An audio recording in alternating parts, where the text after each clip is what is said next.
ফাতেমা এমন একজন বউ ছিলেন যিনি তার স্বামীর কাছে কোনো আবদারি করতেন না, কোনো কিছু চাইতেন না। তো একদিন স্বামী আসছে আলী, এসে বলছে, এই ফাতেমা, তুমি আমার কাছে কোনো কিছু চাও না কেন?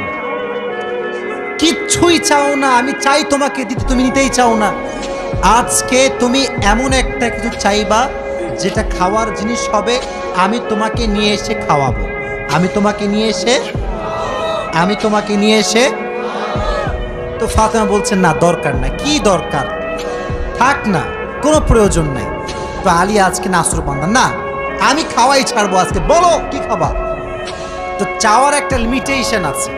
উনি বললেন, আমার কিচ্ছু লাগবে না, জাস্ট বাজার থেকে একটা আনার নিয়ে আসবেন। কি নিয়ে আসবেন? তো আলী রাদিয়াল্লাহু তাআলা আনহু বলছে, ঠিক আছে যাও, আমি যাচ্ছি, তোমার জন্য নিয়ে আসবো একটা আনার। বের হয়েছেন নেওয়ার জন্য। এই মনোযোগ দিয়ে শুনবেন হাদিসটা, খুব মনোযোগ দিয়ে। বাজার থেকে একটা আনার কিনেছেন, কিনে যখন বাসায় ব্যাক করবেন, হঠাৎ করে একজন গরিব মানুষ আসছে, সে বলছে, আলী, আজ 3 দিন যাবত আমার পেটে কোনো খানা নাই, আমি বড় হতদরিদ্র মানুষ, খুবই ক্ষুধার্ত মানুষ, তুমি কি আমাকে কিছু খাওয়াতে পারবা? আলী রাদিয়াল্লাহু তাআলা আনহু এতটা দান করার মেন্টালিটি ছিল, এতটা ভালো মানুষ ছিলেন, বইয়ের কথা ভুলে গিয়েছেন, ওই আনারটাও আল্লাহর রাস্তায় দান করে দিয়েছেন। তো যখন আনার মানে হচ্ছে ডালিম, ডালিম, ডালিম। ও আচ্ছা, না বুঝলে বলা যাবে, কোনো সমস্যা নাই। আনার মানে হচ্ছে, নগরে ডালিম আছে না নাই? তোমাদের নগরে একটা বড় বাজার আছে, বাজারটার নাম কি?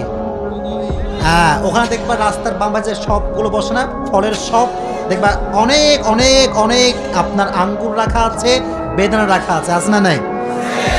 আপনারা বেদানাও বলেন, ডালিমও বলেন। আচ্ছা, তুমি দান করে দিয়েছেন। তো যখন দান করে দিয়েছেন, হঠাৎ করে মাথায় আসছে, তো কার জন্য ছিল? ফাতেমার জন্য। বলেন, কার জন্য ছিল? তো মনটা খারাপ যে জীবনে বউ একবার চাইলো, তাও খাওয়াইতে পারলাম না, মানুষকে দিয়ে দিলাম। বাসায় আসছে, মনটা খুবই খারাপ। তো বউয়ের ভালোবাসা কাকে বলে খুব ভালো করে বুঝতেন। আলী যখন গেটটা খুলেছে, ফাতেমা যখন আলীর চেহারার দিকে তাকাইছে, বলছে, আলী, নিশ্চিত তুমি আমার বেদনা, আমার ডালিম তুমি আল্লাহর রাস্তায় দান করে দিয়েছো। সুবহানাল্লাহ পড়ে। তো বলছে ফাতেমা, আসলেই তাই, আমি দান করে দিয়ে আসছি। তো বলছে, আলী, তুমি যদি আমার জিনিসকে আল্লাহর রাস্তায় দান করে খুশি হও, আমি ফাতেমা তাতেই খুশি হয়ে গেল। অবাক করা বিষয় দেখেন, হঠাৎ করে একজন মানুষ বাসার গেটে নক করেছে, এই কেউ কি আছে বাসায়? গেট খুলেছে, তো দেখছে গেটের বাইরে দাঁড়িয়ে আছে একজন সাহাবী, তার নাম হচ্ছে সালমান ফারসি। তার নাম কি? এদিকে পেছনে কিয়ামত হয়ে যাক, তোমরা আমার দিকে তাকাও। তার নাম কি? সালমান ফারসি। বলছে, কি হয়েছে আপনার, হঠাৎ করে আপনি আমাদের বাসায় আসছেন? বলছে, নবীজি তোমার জন্য 9টি আনার হাদিয়া পাঠিয়েছেন। আপনার সুবহানাল্লাহ পড়তে পারলেন না? কয়টি আনার? আরো জোরে। তো আলী বলছেন, নো, এটা আমার না, এটা আমার হতে পারে না। সালমান ফারসি বলছে, কেন? এ তোমার জন্য পাঠিয়েছে। আলী বলছে, ভালো করে চেক করো, এটা আমার জন্য হতে পারে না। বলছে, কেন? বলছে, আল্লাহ তাআলা কোরআনে বলেছেন, মান জাআ বিল হাসানাতি ফালাহু আশরু আমসালিহা, যে আল্লাহর রাস্তায় একটা দিবে, আল্লাহ তারে 10 গুণ বাড়ায় দিবে। তাহলে আমার তো 9টা হবে না, আমার হবে কয়টা? তো সালমান ফারসি এই কথা শুনে আবার পকেটে হাত দিয়েছে, হাত দিয়ে আরেকটা বের করেছে, বলছে, নবী তোমাকে 10টাই দিয়েছে, আমি জাস্ট পরীক্ষা করছিলাম। সুবহানাল্লাহ পড়ে।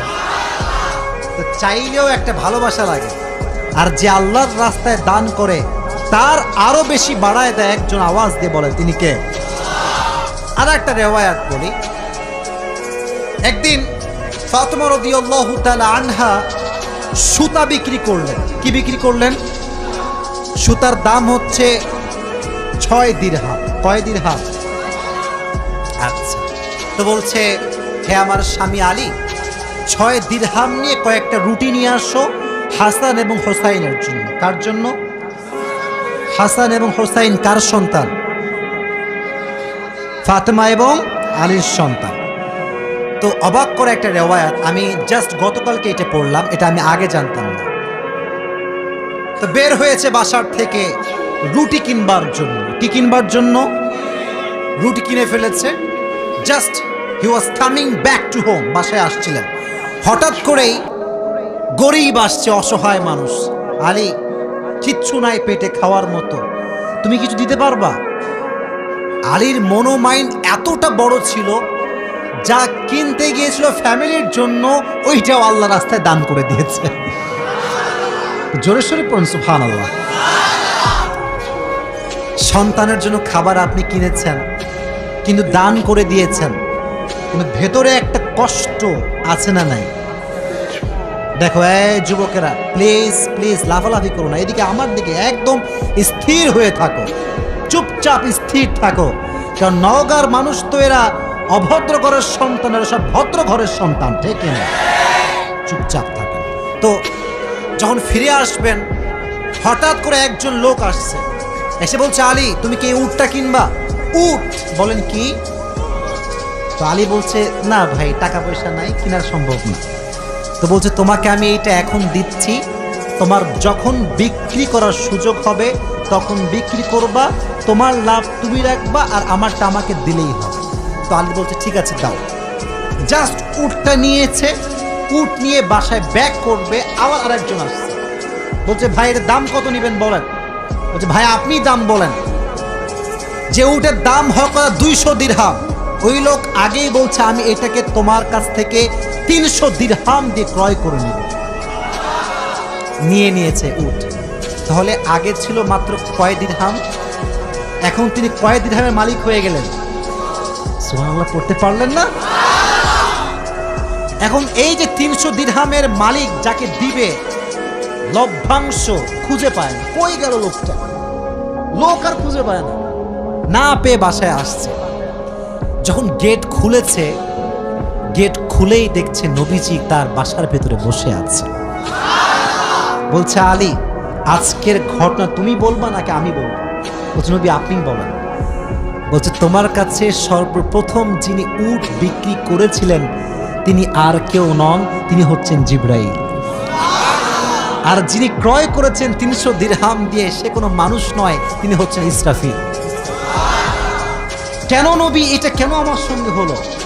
বল, তুমি যে নিজে না খেয়ে মানুষকে খাওয়াইছো, এটা আল্লাহর কাছে বড্ড ভালো লেগেছে। তো আল্লাহ তোমার এত বেশি বাড়ায় দিয়েছে যে তুমি কল্পনাই করতে পারো না। সুবহানাল্লাহ পড়েন।